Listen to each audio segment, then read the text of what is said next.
नमस्कार दोस्तों, कविता Yadav YouTube channel पर आप सभी का स्वागत है। संपूर्ण हिंदी विषय की तैयारी को आगे बढ़ाते हुए आज की क्लास में हम करेंगे भक्ति काल से संबंधित महत्वपूर्ण प्रश्न। भक्ति काल के क्वेश्चन एंड आंसर करेंगे जो कि पिछली परीक्षाओं में पूछे गए हैं।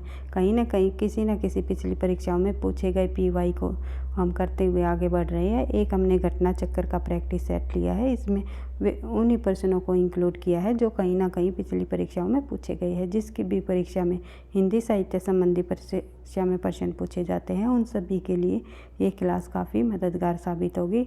एनटीए नेट की परीक्षा हो या फिर टीजीटी पीजीटी किसी भी स्टेट की परीक्षा हो या फिर अदर कोई भी परीक्षा हो जिसमें हिंदी साहित्य से संबंधित प्रश्न आएंगे, तो सभी प्रश्नों को इसमें इंक्लूड किया हुआ है जो परीक्षाओं में पूछे गए हैं। तो देख लेते हैं प्रश्न नंबर 1। आज का हमारा समर्थ भक्ति कालीन काव्य पर कौन सी विशेषता लागू होती है। तो समर्थ भक्ति कालीन काव्य पर विशेषता लागू होती है इनमें से अहंकार का त्याग। समर के पूरे भक्ति काल में हमें देखने को मिलता है कि अहंकार का त्याग किया हुआ है। तो अवतारवाद में विश्वास जो केवल जो है सगुण काव्य धारा के अंतर्गत आपको देखने को मिलेगा।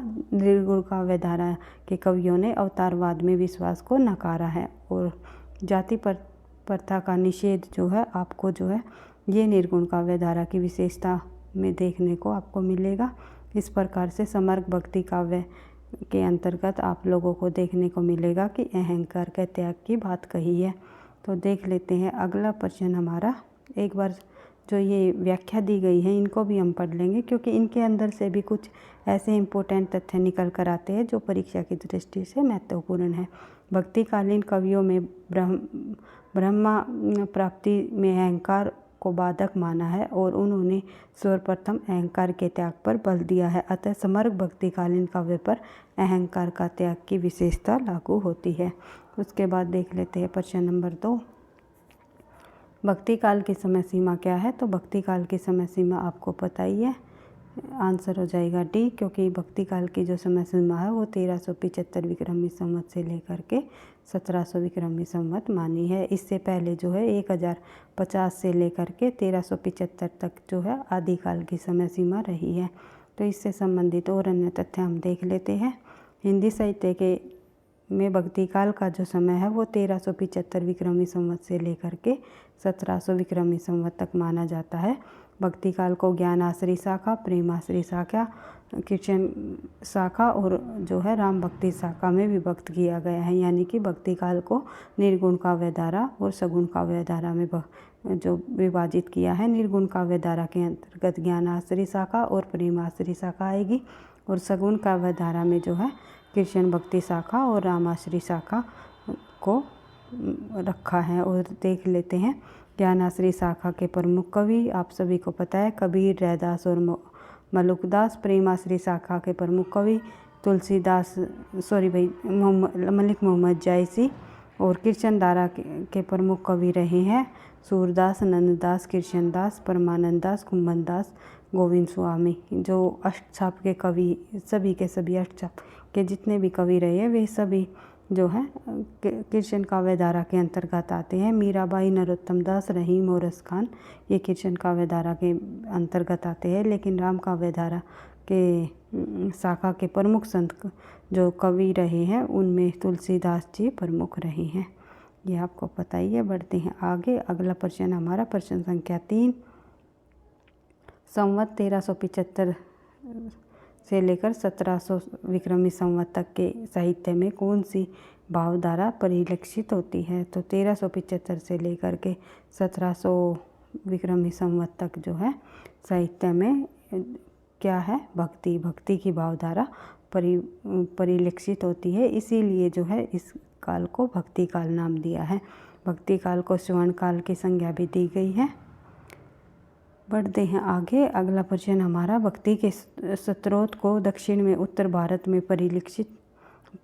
प्रशासित होने के सिद्धांत का समर्थन करने वाले विद्वान कौन रहे हैं। तो भक्ति के स्रोत को दक्षिण से उत्तर में प्रसारित करने के सिद्धांत का जो समर्थन किन्होंने किया, इनमें से वो किया रामचंद्र शुक्ल ने। उसके बाद तथ्य को हम देख लेते हैं। विशिष्टाद्वैतवाद संप्रदाय में विशिष्टाद्वैतवाद संप्रदाय के प्रवर्तक जो रामानुजाचार्य, इनका मत है कि ईश्वर ब्रह्म स्वतंत्र तत्व है, परंतु जीव भी सत्य है, मिथ्या नहीं है। ये जीव ईश्वर के साथ संबंध है, उनका यह संबंध भी अज्ञान के कारण नहीं, वह वास्तविक है। अगर ये मत पूछ लिया जाए तो किसके अनुसार है? रामानुजाचार्य जी के अनुसार, जो कि विशिष्टाद्वैतवाद के संप्रदाय के प्रवर्तक माने जाते हैं। मोक्ष होने पर भी जीव ही स्वतंत्र सत्ता रहती है। भौतिक जगत और जीव अलग अलग रूप से सत्य है, परंतु ईश्वर की सत्यता उनकी सत्यता से विलक्षण है और ब्रह्म पूर्ण है और जगत जड़ है, जीव अज्ञान है और दुख से घिरा है। ये तीनों मिलकर एकाकार हो जाता है, बल्कि जगत और जीव ब्रह्म माँ से के शरीर है और ब्रह्म जो है उनकी आत्मा तथा नियंता है। ब्रह्म से पृथक इसका अस्तित्व नहीं है। यही ब्रह्म की सेवा के लिए ही है। जो ये पूरा का पूरा यहाँ पर दिखाया गया है, तो ये रामानुजाचार्य जी का मत है, विशिष्टाद्वैतवाद के प्रवर्तक। अभी हमने पढ़ा था रामानुजाचार्य जी। अगला देख लेते हैं प्रश्न। अवतारवाद की संख्या कितनी मानी जाती है? आलवर भक्तों की संख्या कितनी मानी जाती है? कई बार जो है जल्दी बोलते बोलते जो है शब्द इधर उधर हो जाते हैं, इसके लिए मैं माफ़ी चाहूँगी भाई। जो आलवर भक्तों की संख्या पूछी हुई है, तो आलवर भक्तों की संख्या कितनी मानी जाती है? आप सभी को पता है, आलवर भक्तों की संख्या 12 मानी जाती है। 9 नाथों की संख्या 9 मानी जाती है। आलवर की 12 मानी जाती है। म्यांमार की 63 मानी जाती है। इस प्रकार से संख्या आपको ध्यान रखनी है किसमें कितनी दी गई है। तो देख लेते हैं। वैष्णव भक्ति के विकास क्रम में राम भक्ति सर्वप्रथम दक्षिण के आलवर संतों की वाणी के माध्यम से प्रफुल्लित हुई। यानी कि कहने का मतलब ये है, जब भक्ति का सर्वप्रथम विकास हुआ तो सबसे पहले राम की भक्ति की गई, और कहाँ से विकसित हुई? वो दक्षिण में आलवर संतों की वाणी से जो है विकसित मानी गई है। ये आपको ध्यान रखना है। और तदुपरांत उत्तर भारत में ही उसका विकास हुआ। उसके बाद जो है दक्षिण भारत से जो भक्ति का विकास हुआ उत्तर भारत में, और उत्तर भारत में जो भक्ति कौन लेकर के आए? रामानंद। और दक्षिण भारत में किन्होंने प्रचार किया? वह रामानुजाचार्य जी ने। ये आपको ध्यान रखना है। उसके बाद देख लेते हैं उसका, ये आलवर संख्या में 12 थे। इनमें काटकोप नैनवाला राम की पादुका के अवतार माने जाते हैं। सर्वप्रथम इनकी रचना तिरुवाइमोलिया में अन्य राम भक्ति का वर्णन मिलता है। इनकी अन्य 3 रचनाएं तिरुविरुत्तम और ये तिरुवरक्षियरम तथा पेरी तिरुवंदनादि आदि जो ये इनकी 3 रचनाएं मानी गई है। पढ़ते हैं आगे।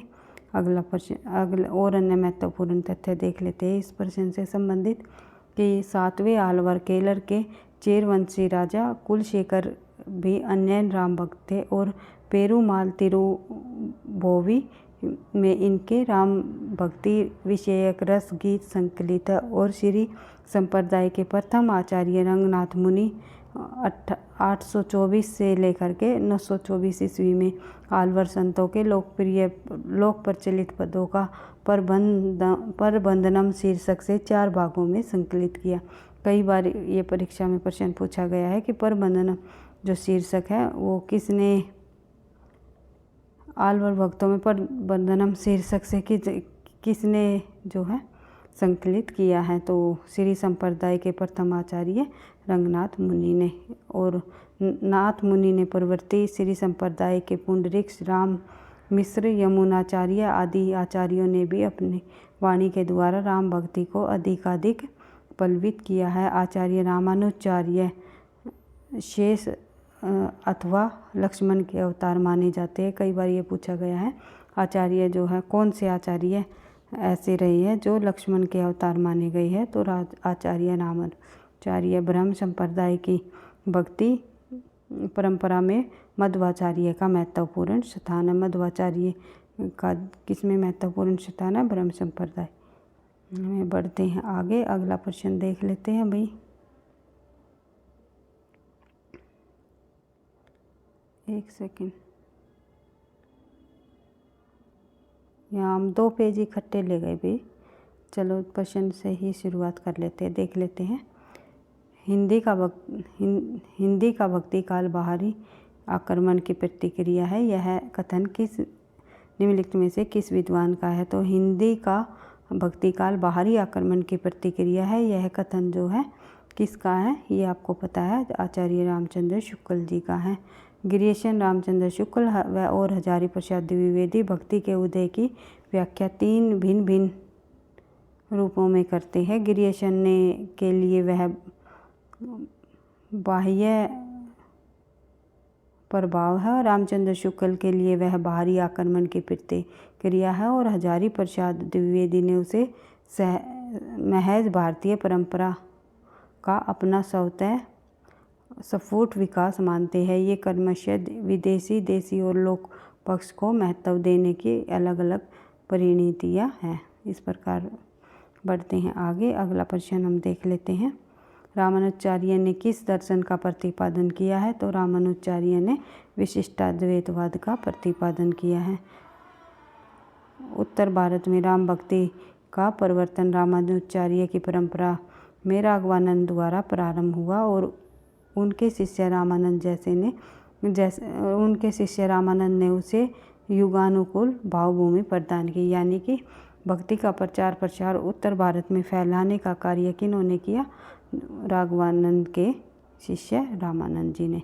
और आचार्य रामानंद ने ही सर्वप्रथम संकुचित रूढ़ियों से आबद्ध और बाह्य आक्रमणों से संत्रस्त समसामयिक हिंदू समाज को राम भक्ति का अभेद व कवच प्रदान किया है, और भक्ति भावना को ऊंच नीच व आडंबरों से मुक्त करने का श्रेय आचार्य रामानंद जी को ही जाता है। कई बार पूछ लिया जाता है भक्ति भावना को ऊंच नीच व बाह्य आडंबरों से मुक्ति का श्रेय किस आचार्य को जाता है? तो रामानुजाचार्य जी को। उसके बाद देख लेते हैं आल्वर वैष्णव की संख्या कितनी है? तो आल्वर वैष्णव की संख्या 12 मानी गई है। रामानंद की शिष्य परंपरा में आते हैं, तो रामानंद जी जो है रामानुजाचार्य जी के शिष्य परंपरा में आते हैं। रामानुजाचार्य, फिर राघवानंद, फिर रामानंद। इसके बाद बढ़ते हैं आगे, अगला प्रश्न है हमारा, निम्नलिखित में से कौन सा रामानंद की शिष्य परंपरा में नहीं आता? तो रामानंद की शिष्य परंपरा में इनमें से जो है मलुकदास जी नहीं आते, कबीरदास, नरहरिदास और रैदास तीनों शामिल हैं। उस देख लेते हैं। आदि स्वामी रामानंद के 12 प्रमुख शिष्य रहे हैं, जो द्वादश महाभागवत के नाम से जाने जाते हैं, और अनंतानंद, सुखानंद, योगानंद, सुरसुरानंद, ये गालवानंद, नरहरिनंद जो कि तुलसीदास जी के गुरु रहे हैं, भावानंद, कबीरदास, पीपा, रैदास, धन्ना, और उसके बाद जो है जाट, सेन आदि जो है रामानंद के 12 शिष्य में शामिल है। मलुकदास जी का जन्म इलाहाबाद के कड़ा ग्राम में हुआ है। वे स्वामी रामानंद के शिष्यों में नहीं आते। उन्होंने जो है ज्ञान बोध, रतन खान, भक्ति विवेक आदि ग्रंथों की रचना की है। मलुकदास जी के ये 3 ग्रंथ हैं, ज्ञान बोध, रतन खान और भक्ति विवेक। कई बार परीक्षाओं में पूछे जाते हैं। इनकी काव्य रचना ध्रुव चरित्र है। उसके बाद देख लेते हैं आगे, निम्नलिखित में से कौन स्वामी रामानंद के शिष्य नहीं है? तो इनमें से जो है कौन स्वामी रामानंद का शिष्य नहीं था? तो कौन स्वामी रामानंद जी का शिष्य नहीं था? तो सही आंसर हो जाएगा हमारा नरहरियानंद। बाद में रामानंद जी की परंपरा में आए थे ये, वही पहले नहीं थे। उसके बाद देख लेते हैं अगला प्रश्न। प्रश्न संख्या हमारी 12, भक्ति काल को हिंदी का स्वर्ण युग सर्वप्रथम किसने कहा? तो भक्ति काल को हिंदी का स्वर्ण युग कहने वाले विद्वान रहे जॉर्ज गिरियसन और श्याम सुंदर दास जी ने भक्ति काल को हिंदी का स्वर्ण युग और स्वर्ण काल से पुकारा है। उसके बाद बात करें आगे, प्रश्न संख्या 13, हिंदी में किस काल को स्वर्ण युग कहा जाता है? तो किस काल को कहा जाता है? भक्ति काल को। उसके बाद देख लेते हैं आगे, हिंदी में भक्ति काल को स्वर्ण युग माना जाता है और इस युग में ऐसे महान कवियों का जन्म हुआ जिन्होंने हिंदी साहित्य के एक गौरवशाली स्वरूप को प्रदान किया। यद्यपि वे कवि भक्त थे, किंतु उस भक्ति काव्य में जीवनदायिनी शक्ति के साथ साथ काव्यात्मकता और सौंदर्य भी महत्वपूर्ण रचनाएं हैं। उसके बाद आगे देख लेते हैं, इस काल में कबीर, सूर, तुलसी, नानक जैसी, नंददास, मीराबाई आदि जैसे महान विभूतियों का प्रभाव भी हो रहा है, यानी कि उद्भव भी हुआ है। उसके बाद देख लेते हैं प्रश्न संख्या हमारी 14, भक्ति काल का नाम पूर्व मध्यकालीन किस आचार्य ने दिया? तो भक्ति काल को पूर्व मध्यकाल कहने वाले आचार्य कौन रहे? वे रहे डॉक्टर नगेंद्र जी। डॉक्टर नगेंद्र ने भक्ति काल को पूर्व मध्यकाल नाम दिया है। और देख लेते हैं, डॉक्टर नगेंद्र के द्वारा संपादित इतिहास में काल विभाजन का क्रम इस प्रकार है, आदिकाल, मध्यकाल यानी कि पूर्व मध्य अथवा भक्तिकाल कह सकते हैं पूर्व मध्यकाल को, और उत्तर मध्यकाल को जो है रीतिकाल कहा गया। उसके बाद देख लेते हैं, सबसे पहले आदिकाल, फिर आदिकाल के बाद जो है भक्ति का, उसके बाद उन्होंने काल विभाजन किया मध्यकाल मध्यकाल को इन्होंने दो भागों में बांटा है भाई, एक पूर्व मध्यकाल और एक भक्ति का मध्यकाल। पूर्व मध्यकाल जो है भक्ति काल रहा और उत्तर मध्यकाल का नाम इन्होंने रीतिकाल दिया। ये पॉइंट आपको इस तरह ध्यान रखना है। आदिकाल, सबसे पहले आदिकाल को इन्होंने किसी भी भाग में नहीं बांटा, उसके बाद मध्यकाल, फिर उन्होंने आधुनिक काल। केवल 3 कालों में हिंदी साहित्य के को इन्होंने विभाजित किया है, आदिकाल, मध्यकाल और आधुनिक काल। आदिकाल का केवल एक ही भाग रहा, मध्यकाल के इन्होंने 2 भाग कर दिए। पूर्व मध्यकाल को भक्तिकाल कहा और उत्तर मध्यकाल को रीतिकाल। फिर आधुनिक काल के इन्होंने 4 भाग किए, पुनर्जागरण काल अथवा भारतेंदु युग, जागरण सुधार काल अथवा द्विवेदी युग, फिर छायावाद युग, फिर छायावादोत्तर युग। इस प्रकार से जो है डॉक्टर नगेंद्र के अनुसार हिंदी साहित्य इतिहास को विभाजित किया। बढ़ते हैं आगे, प्रश्न संख्या हमारे 15, नाबादासकृत भक्तमाल की भाषा क्या रही? तो नाबादासकृत भक्तमाल की जो भाषा है वो ब्रज भाषा रही है। उसके बाद बात करें आगे, एक सेकंड भाई,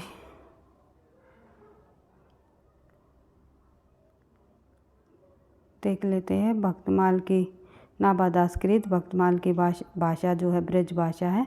इसकी प्रसिद्ध ग्रंथ जो है भक्तमाल 1642 ईस्वी के बाद लिखा और संवत 1759 में प्रियादास जी ने उसकी टीका लिखी। कई बार परीक्षा में पूछा जाता है कि निम्नलिखित में से भक्तमाल की टीका किसने लिखी? तो ध्यान रखना आपको, भक्तमाल की टीका पूछ ली जाए तो प्रियदास ने लिखी, और भक्तमाल जो रचना पूछ ली जाए तो नाबादास ने लिखी। ये आपको ध्यान रखना है। और ब्रज भाषा पर इनका अच्छा अधिकार था और पद रचना में अच्छी निपुणता थी। नाबादास ने ब्रज भाषा में अष्टयाम की रचना श्रृंगार भक्ति अथवा रसिक भावना को लेकर की, यानी कि एक रचना जो है अष्टयाम की जो रचना नाबादास ने की, और अष्टयाम नाम से कई लेखकों ने रचनाएं की हैं। उसके बाद देख लेते हैं भाई आगे, इसमें कवि की शैली परिमार्जित, प्रांजल और भावपूर्ण रही है और इसके गुरु अगरदास जी थे। नाबादास के गुरु कौन थे? अगरदास जी, जो राम भक्त थे और तुलसीदास जी के समकालीन थे। कई बार पूछ लिया जाता है निम्नलिखित में से तुलसीदास जी का समकालीन कौन रहा है? भक्तमाल के रचनाकार कौन रहे? अभी मैंने बताया था नाबादास जी। बढ़ते हैं आगे, नाबादास द्वारा लिखित अष्टयाम किस भाषा में लिखा गया रचना है? अभी हमने पढ़ा था, इनके द्वारा लिखी गई जो अष्टयाम की रचना इन्होंने ब्रज भाषा में की। उसके बाद देख लेते हैं अष्टयाम के रचयिता कौन है? तो अष्टयाम के रचयिता नाबादास। बार बार एक ही प्रश्न आ रहा है भाई, तो कई परीक्षाओं में लगातार पूछा जा चुका है ये प्रश्न। इसके लिए जो बार बार जो प्रश्न रिपीट हो रहे हैं तो समझ लेना वो प्रश्न कहीं ना कहीं आपकी परीक्षा में भी पूछा जा सकता है, क्योंकि जो इम्पोर्टेंट प्रश्न है वे बार बार परीक्षाओं में पूछे जाते हैं। भक्तमाल के अगला जो प्रश्न हमारा, भक्तमाल के रचयिता नाभादास के गुरु का नाम बताइए। तो अभी हमने पढ़ा था अगरदास जी को। अगरदास जी भक्तमाल के रचयिता नाभादास जी के गुरु रहे हैं। उसके बाद देख लेते हैं भाई संत काव्य परंपरा से संबंधित महत्वपूर्ण प्रश्न। तो संत काव्य परंपरा से संबंधित भी हम महत्वपूर्ण प्रश्नों को आज की क्लास में ही कर लेते हैं। देख लेते हैं संत साधना का साहित्यिक रूप का प्रारंभ कब हुआ, कहाँ से हुआ। तो संत साधना का साहित्यिक रूप का प्रारंभ कहाँ से माना जाता है, वो हुआ पंढरपुर से। उसके बाद देख लेते हैं अधिकतर संत कवि महाराष्ट्र से हुए थे। संत साधना का साहित्यिक रूप जो है महाराष्ट्र पंढरपुर से प्रारंभ माना जाता है। यानी कि जो संत साधना से संबंधित कवि रहे हैं जैसे कि नामदेव, ज्ञानदेव, एकनाथ और एक रहे तुकाराम। ये चारों के चारों कवि कहाँ से संबंध रखते हैं, महाराष्ट्र से। तो कई बार परीक्षाओं में पूछे जाते हैं कि निम्नलिखित में से कौन सा कवि महाराष्ट्र से संबंधित रखता है या नहीं रखता। तो इन चारों का नाम आपको ध्यान रखना है, नामदेव, ज्ञानदेव, एकनाथ और तुकाराम। ये चारों कवि महाराष्ट्र से रहे। उसके बाद देख लेते हैं ज्ञानाश्री शाखा के प्रमुख कवि।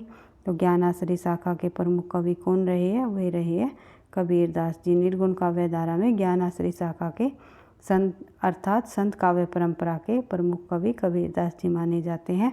भक्ति काल को दो शाखाओं में विभाजित किया है, निर्गुण शाखा व सगुण शाखा। निर्गुण शाखा की ज्ञानाश्री और प्रेमाश्री, निर्गुण शाखा की ज्ञानाश्री और प्रेमाश्री तथा सगुण शाखा की राम भक्ति और ज्ञानाश्री दो उपशाखाएँ हैं। यानी सीधा सीधा कहने का मतलब ये है कि जो भक्ति काल है, भक्ति काल को दो भागों में विभाजित किया है, निर्गुण काव्यधारा और सगुण। तो वो निर्गुण के अंतर्गत आएगा ज्ञानाश्री शाखा और जो है प्रेमाश्री शाखा। ज्ञानाश्री शाखा यानी संत कवियों से संबंधित, प्रेमाश्री शाखा यानी सूफी कवियों से संबंधित। फिर सगुण में आएगा राम भक्ति काव्यधारा और जो दूसरा है कृष्ण भक्ति काव्यधारा। इस प्रकार से आप हिंदी साहित्य की अगर तैयारी कर रहे हो तो MCQs कर रहे हो भक्ति काल को, तो इतना तो भक्ति काल को किस प्रकार से कितने भागों में विभाजित किया है ये सभी को पता ही होगा। तो देख लेते हैं इनमें से ज्ञानाश्री शाखा के कवि कौन नहीं है। तो इनमें से ज्ञानाश्री शाखा के कवियों में शामिल नहीं है अगरदास जी। उसके बाद देख लेते हैं ज्ञानाश्री शाखा के प्रमुख संत कवि का नाम बताइए। तो ज्ञानाश्री शाखा के प्रमुख संत कवि अभी हमने पढ़ा था कबीरदास जी को। निम्नलिखित में से संत काव्य परंपरा के अंतर्गत न आने वाले कवि बताइए। तो इसमें संत काव्य परंपरा के अंतर्गत न आने वाला कवि इनमें से कौन है, कबीर, नानक, नंददास या दादू दयाल। तो नंददास जी रहेंगे क्योंकि अष्टछाप के कीर्तन का भक्त कवियों में शामिल है और सबसे कनिष्ठ कवि रही है। सबसे छोटे कवि कौन माने जाते हैं अष्टछाप में, नंददास जी। उसके बाद देख लेते हैं अगला प्रश्न, निर्गुण संत कवियों में सर्वाधिक शास्त्रीय व सुशिक्षित कौन रही है। तो सर्वाधिक शास्त्रज्ञ व सुशिक्षित जो निर्गुण काव्यधारा के संत कवियों में सुंदरदास जी रहे हैं। उसके बाद देख लेते हैं निर्गुण संत कवियों में सर्वाधिक शास्त्रज्ञ व सुशिक्षित सुंदरदास जी थे। कहते हैं कि अपने नाम के अनुरूप अत्यंत सुंदर थे और सुशिक्षित होने के कारण उनकी कविता कलात्मकता से युक्त और भाषा परिमार्जित रही है। उसके बाद देख लेते हैं प्रश्न संख्या हमारी आ गई, प्रश्न संख्या 7।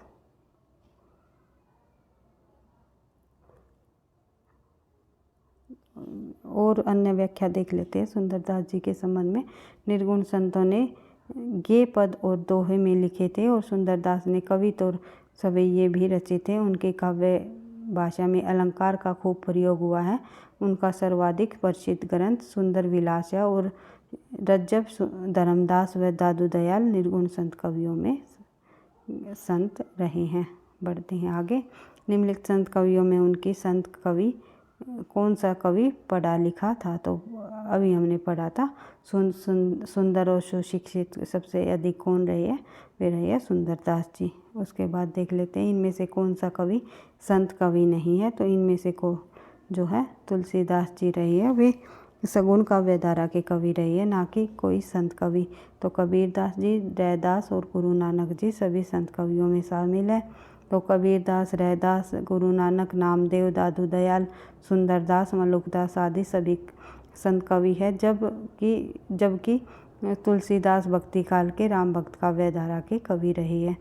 और हर एक संत की अपनी कहानी है, तो उस कहानी को जब उसके संबंध में पढ़ोगे तो काफ़ी इंटरेस्ट आएगा और उससे मिलते जुलते जितने भी परीक्षा में प्रश्न पूछे जाते हैं तो आप लोग उनको कर सकोगे। तो देख लेते हैं हरडे वाणी एवं अंगवधु किसकी वाणी के संकलन है? तो हरडे वाणी व अंगवधु जो है दादू दयाल की वाणी के संकलन है।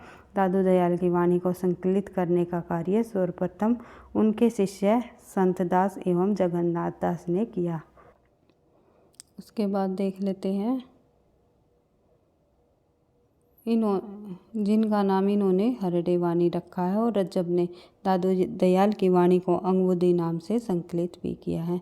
प्रश्न संख्या हमारी संत काव्य धारा से संबंधित जो है वो 10 प्रश्न संख्या पर आ गए। निर्गुण गायनाश्री शाखा का दूसरा नाम बताइए। तो निर्गुण गायनाश्री शाखा का नाम आप सभी को पता है, संत साहित्य रहा है।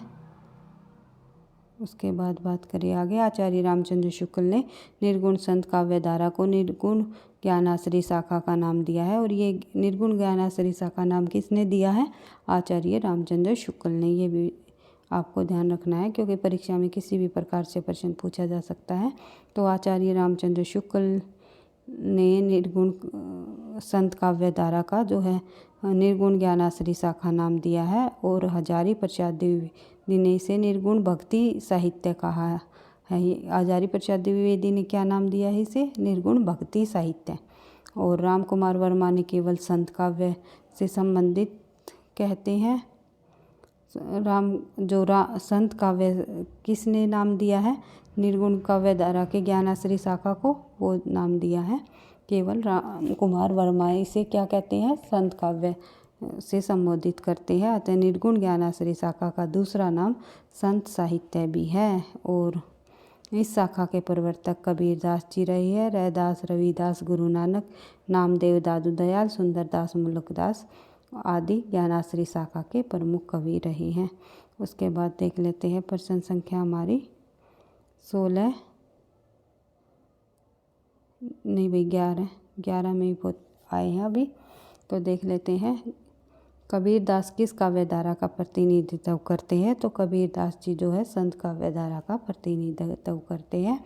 ज्ञानाश्री शाखा के कवियों को किस नाम से पुकारा जाता है? तो ज्ञानाश्री शाखा के कवियों को जो है संत कवि कह करके पुकारा जाता है। संत काव्य नाम किसने दिया? संत काव्य नाम देने वाले जो विद्वान रहे वे हमने अभी पढ़ा था, राम कुमार वर्मा ने जो है संत काव्य नाम दिया। और संत भक्ति साहित्य किन्होंने किया? कहा हजारी प्रसाद द्विवेदी ने। और संत ज्ञानाश्री शाखा किन्होंने कहा? रामचंद्र शुक्ल ने। इस प्रकार से आपको 2-3 बार जो है जो आप लोग तथ्य पढ़ते हुए चलो, इम्पोर्टेंट तथ्यों को बार बार तभी आपको रिवाइज कर लेना है, तब आपके जो है ये याद हो जाएंगे। देख लेते हैं अगला जो हमारा प्रश्न है। निम्नलिखित विकल्पों में से संत काव्य की विशेषता नहीं है, उसे छांटिए। तो इनमें से जो है बाह्य आडंबरों का खंडन, गुरु का महत्व प्रतिपादन, सगुण ईश्वर की उपासना, जाति पाति का विरोध। इनमें से जो है सगुण ईश्वर की उपासना में जो है सगुण भक्ति काव्य धारा के कवियों में देखने को मिलती है, ना कि निर्गुण भक्ति काव्य धारा में। तो देख लेते हैं इससे संबंधित प्रमुख व्याख्या। सगुण ईश्वर की उपासना संत काव्य की विशेषता नहीं है। सभी संत मूर्ति पूजा और अवतारवाद के विरोधी रहे हैं। मूर्ति पूजा और अवतारवाद के विरोधी कौन रहे हैं? सभी के सभी संत कवि। परंतु जाने अनजाने रूप में इनमें से कुछ की रचनाओं में सगुण तत्वों का समावेश भी हो गया है। कबीर जैसे अद्वैतवादी और निर्गुण दर्शन के सबल प्रतिपादक कवि के काव्य में भी कहीं कहीं सगुण तत्वों के दर्शन हमें देखने को मिलते हैं। शेष विशेषताएं जो है वे संत काव्य की हैं। उसके बाद बात करें आगे, अगला प्रश्न हमारा निर्गुण काव्य धारा की प्रवृत्ति। निर्गुण काव्य धारा की प्रवृत्ति है जो रूढ़िवाद व बाह्य आडंबरों का विरोध। वात्सल्य रस की प्रधानता आपको सूरदास के काव्य में देखने को मिलती है, जो कि सगुण काव्य धारा में आएगा। प्रकृति पर चेतन सत्य का आरोप, आश्चर्यदाता की प्रशंसा, ये भी जो है आपको रीतिकाल में देखने को मिलेगा, या फिर जो है आपको आदिकाल के अंतर्गत भी हमें देखने को मिलता है। उसके बाद देख लेते हैं अगला प्रश्न है, निर्गुण काव्य धारा की प्रवृत्ति में बौद्धों के समान बौद्धों के समान अवतारवाद, मूर्ति, तीर्थ, वर्तमाला आदि जो सभी बाह्य आडंबरों का रूढ़ियों का विरोध किया गया है, ये आप लोगों ने देख ही लिया। पढ़ते हैं अगला प्रश्न है हमारा प्रश्न संख्या 16। तो आचार्य रामचंद्र शुक्ल ने भक्ति काल के निम्नलिखित कवियों में से सबसे कम महत्व प्रदान किया। किसको सबसे कम महत्व प्रदान किया? वो किया कबीरदास जी को।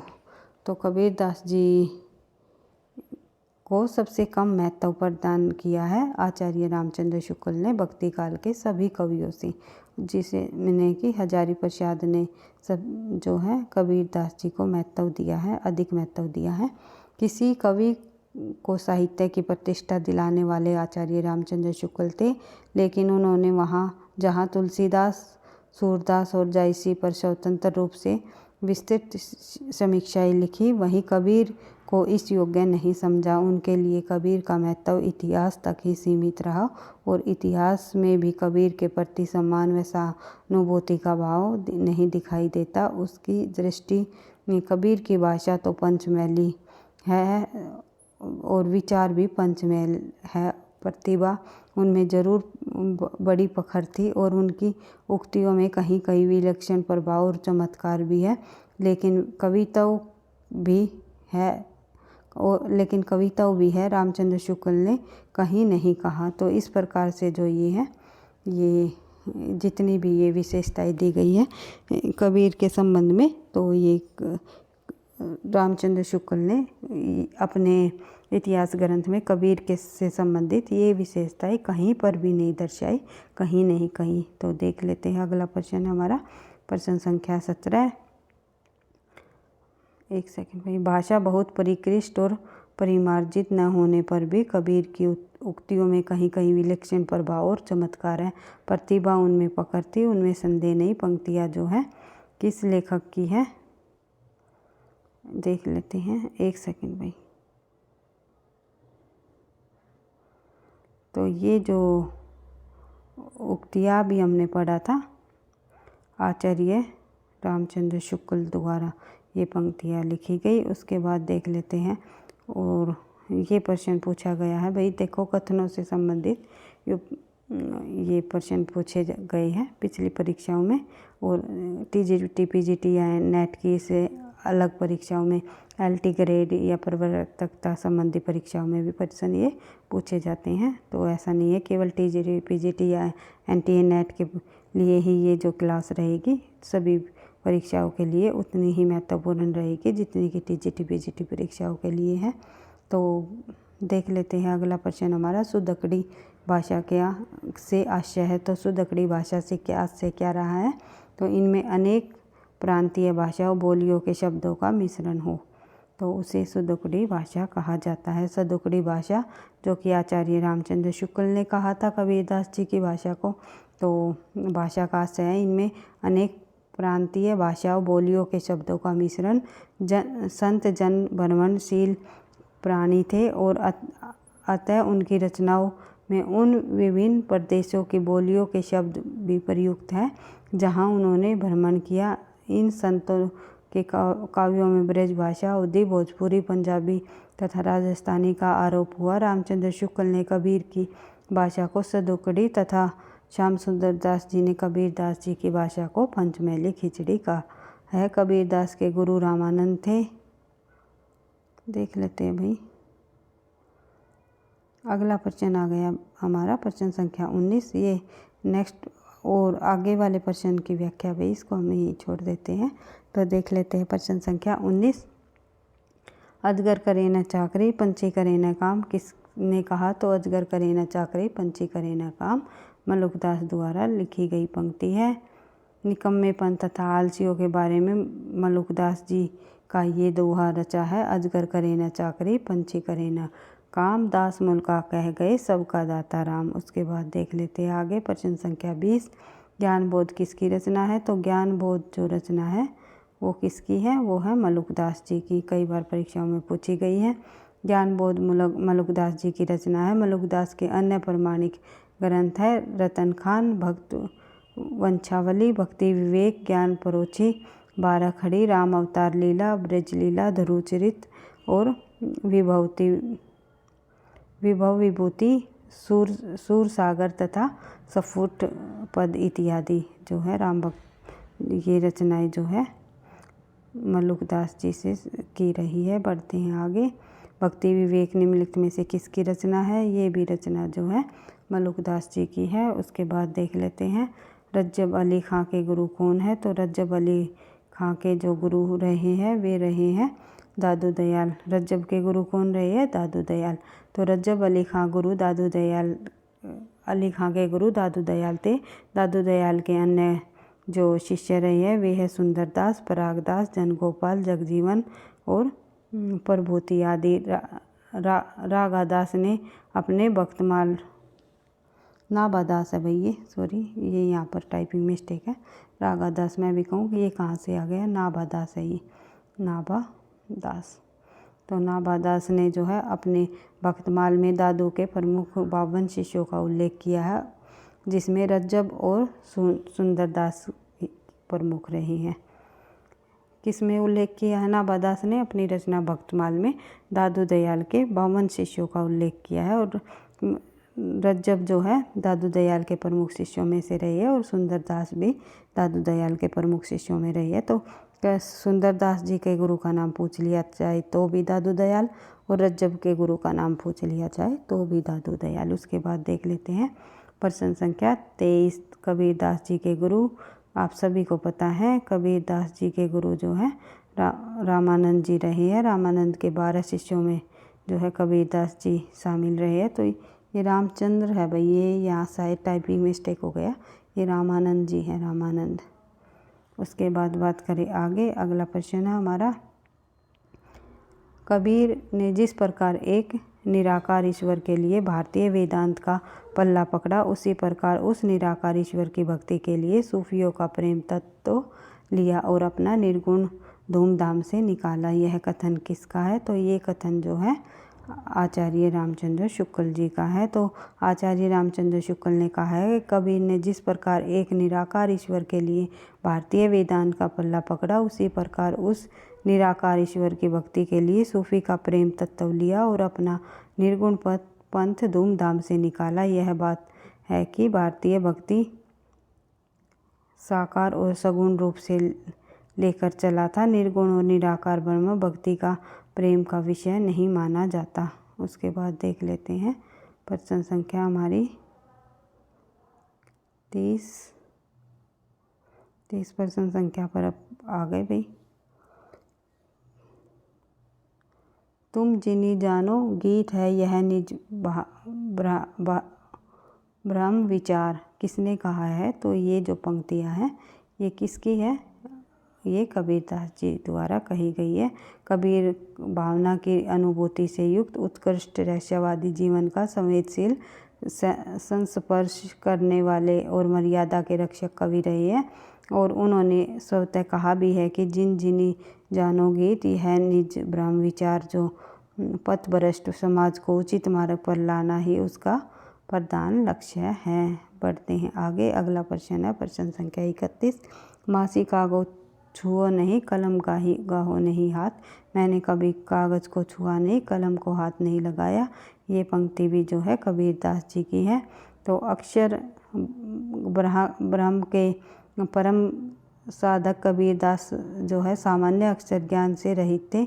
उन्होंने बड़े स्पष्ट शब्दों में कहा है कि मासी कागज़ छुओ नहीं कलम गाही नहीं हाथ। यह बात निर्विवाद है कि उन्होंने स्वतः किसी ग्रंथ को जो है लिपिबद्ध नहीं किया। महत्वपूर्ण तथ्य देख लेते हैं। तो महत्वपूर्ण जो ये पंक्तियाँ जो परीक्षाओं में बार बार पूछी जाती है कबीरदास जी से संबंधित। तो तुम जिनी जानो गीत यह निज ब्रह्म विचार, ये पंक्तियाँ काफ़ी बार पूछी गई है। मैं कहता हूँ आखन देखी, तू कहता कागज़ की लेखी, दुल्हन गाहो मंगलाचार, तुम आए हो राजा राम अवतार बरतार। कुछ इस प्रकार से पंक्ति है। ये तंत्र न जानो मंत्र न जानो, जानो सुंदर काय, जो इस प्रकार से ये केवल प्रमुख पंक्तियाँ ही यहाँ इंक्लूड की गई हैं। तो आगे देख लेते हैं। अगला जो हमारा प्रश्न है भाई,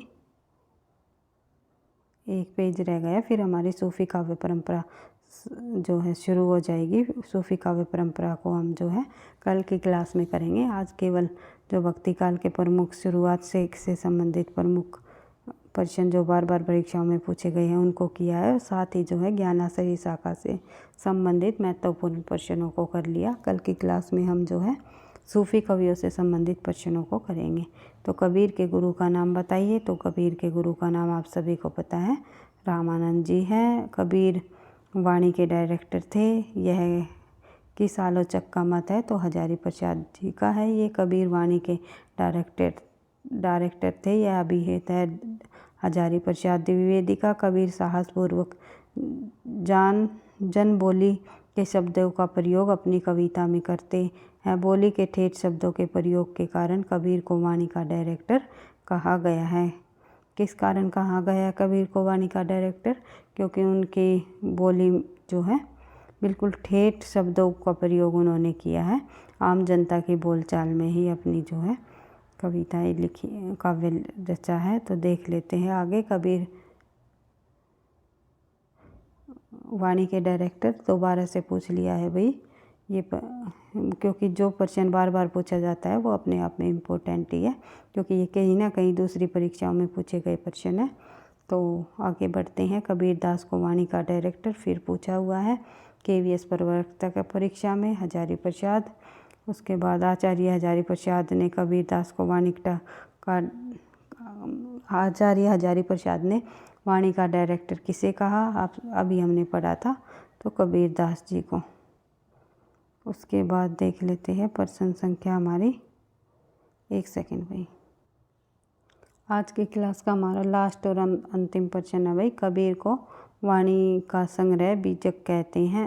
कबीर की वाणी का संग्रह जो है बीजक है, बीजक कहलाते हैं। इनमें कितने भाग हैं? तो इसके जो है 3 भाग माने गए हैं। कबीर की वाणी का संग्रह बीजक कहलाता है। इसके 3 भाग है, साखी, शबद व रामायणी। कबीरदास भक्ति काल के एकमात्र ऐसे कवि हैं जो आजीवन समाज और लोगों के व्याप्त आडंबरों से कुंठाघात करा करते थे। और कबीरदास जी के संबंध में कहा भी जाता है कबीरदास जी भक्त बाद में रहे हैं, पहले वे समाज सुधारक रहे हैं। जो उन्होंने अपने काव्य रचे हैं, दोहे लिखे हैं, दोहे कहे हैं, उनका जो केवल एक ही उद्देश्य रहा है समाज को सुधारना। समाज की भलाई के लिए ही उन्होंने जो है समाज पर व्यंग्य करते हुए जो है पुरानी रूढ़िवादी परंपराओं को पर व्यंग्य कसते हुए जितनी भी समाज में प्रथाएं और कुरीतियाँ चली आ रही थी उन पर व्यंग्य करते हुए उन्होंने जो है कबीरदास जी ने अपने दोहे लिखे हैं। तो इस प्रकार से कहा जाता है कि कबीरदास जी भक्त बाद में रहे हैं और समाज सुधारक पहले रहे हैं। इस प्रकार हमने जो है संत काव्यधारा से संबंधित भी प्रश्नों को कंप्लीट कर लिया है। तो कल की क्लास में हम करेंगे सूफी काव्यधारा से संबंधित प्रश्नों को। इस प्रकार एक बार हम पहले घटना चक्कर से को पूरे प्रैक्टिस सेट को कंप्लीट कर लेते हैं, फिर जो है आगे भी हम जो है प्रैक्टिस सेट को ही अधिक करने की कोशिश करेंगे, क्योंकि प्रैक्टिस सेट करने से जो आपके संपूर्ण हिंदी से संबंधित सभी प्रश्न आपके कवर हो जाएगी और संपूर्ण हिंदी की साहित्य की रिवीजन भी होती चली जाएगी। वीडियो पसंद आई तो आप लाइक करना, क्योंकि आपके लाइक और कमेंट से मुझे नेक्स्ट क्लास बनाने का मोटिवेशन मिलता है। पढ़ते रहना, आगे बढ़ते रहना और वीडियो को जो है एक दूसरे के साथ शेयर करना। कल मिलते हैं नेक्स्ट क्लास में 3:15 बजे। हम हर रोज़ हमारी 3:15 बजे जो है क्लास होती है हिंदी साहित्य संबंधी। तो पढ़ते रहना, आगे बढ़ते रहना। थैंक यू, धन्यवाद।